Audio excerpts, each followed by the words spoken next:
Ladies and gentlemen, welcome to Magnanimosity. We are a grassroots organization dedicated to unleashing the human spirit and maximizing the potential of future generations.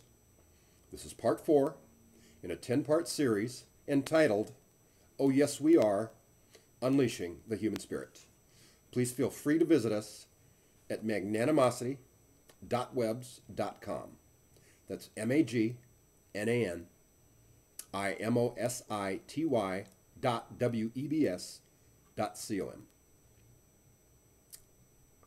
Ladies and gentlemen, let's talk about greed.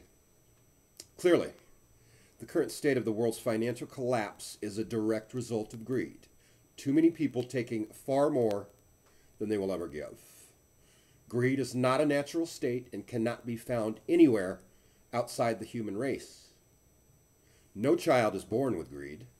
Greed is the product of a devotion to lack and limitation and a grossly perverted misconception of what we require for happiness. Where was greed born?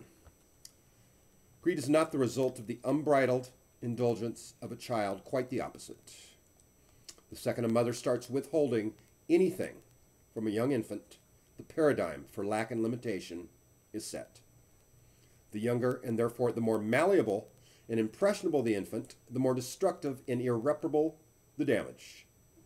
The infant does not delineate between a need and a want.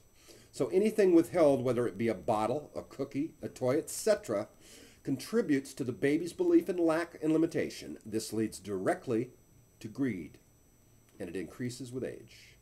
This hardwires the infant not only for greed, but dependence. Many studies have shown that independence cannot be cultivated without satiating the infant's early needs. Who among us has not witnessed time and time again a mother shoving food into an unwilling mouth? Then the mother withholds the bottle of milk, juice, cookie, etc. After all, mother knows best. This sets up an insane interplay between mother and baby. Mother, a victim of her own ego, interprets the perfectly natural behavior of the baby as defiance and seeks to show the baby who is boss. A vicious cycle ensues, and the paradigm solidifies. This gives way to a myriad of emotional disturbances in the baby and teaches him to manipulate, extort, and deceive. Of the well over 1 million animal species, we are the only ones who engage in this type of insanity. And although we are credited with being the only conscious species, and the only species with a conscience, this behavior continues unabated. We will explore the myriad of psychic maladies that are learned later on in this writing. There exists an unconscious dialogue amongst a great many individuals that hear my message, and it goes something like this. Okay, so mothers are not perfect. Who is? Most mothers do the best they can at child rearing. People just use their poor childhoods as crutches. We may as well ignore the problem because there is obviously no solution. People need to just snap out of their victim mentalities, rise above, and transcend their perceived limitations. These are the thoughts that used to go through my head when dealing with victims of child abuse. Not only that, but I would actually tell many of these individuals some of the statements I just mentioned. Of course, there are certain degrees of truth in many of the above statements. However, they exist more than anything else to justify keeping our heads buried deep in the sand.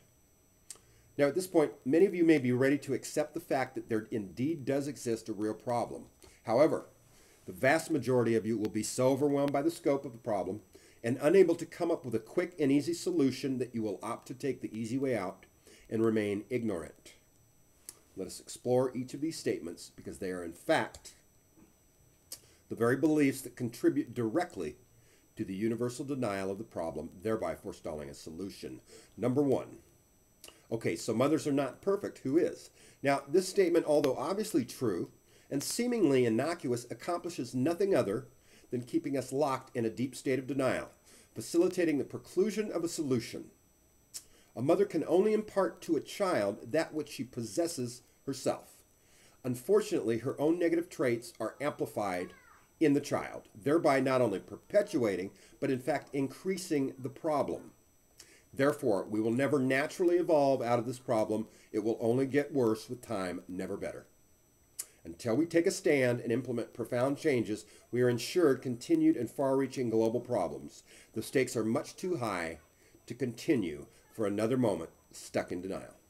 Number 2, most mothers do the very best they can at rearing their children. Now, there exist 2 schools of thought with regard to this statement. To disprove, one would have to first establish at least one of the following 3 factors. A, the mother consciously and calculatingly inflicts overt physical or psychological abuse. B, the mother chooses a personal agenda over the best interest of the child. And C, the mother makes no effort to maximize her mothering skills through education. Now, these 3 factors are listed in descending order of egregiousness. However, the results are nevertheless equally devastating. Now, here's where the schools of thought split. One school says that yes, A, B, and C define mothers who are clearly not doing the best they can. The other school says that they are doing the best they know to do. After all, they are the product of poor mothering themselves. They are themselves grown-up, wounded children. Again, the results are the same in all cases. The defenseless babies are not able to reconcile the psychological intricacies and vulnerabilities of their mothers to a positive end. Logical processes do not develop until well after the age of 5. So they are simply at the mercy of their mothers, recording behavior in much the same way that a CD records data. And as I have already stated, the memes passed from mother to mother become amplified, not diluted from generation to generation. Number 3, people just use their poor childhoods as crutches, and people need to just snap out of their victim mentalities, rise above, and transcend their perceived limitations. Victim mentality runs rampant in the world today. It is one of the most insidious and pernicious frames of mind. It robs us of autonomy and keeps us stuck, unable to transcend our shortcomings. If we believe that people or conditions are responsible for our personal and collective freedoms or the lack thereof, then certainly we cannot move forward of our own volition. Unfortunately, victim mentality can be traced directly to our first 2 years of life. It is an ingrained meme that is very difficult, if not impossible, to transcend. Our very humanity is defined by our freedom to make choices. That freedom is grossly inhibited when we believe we are victims.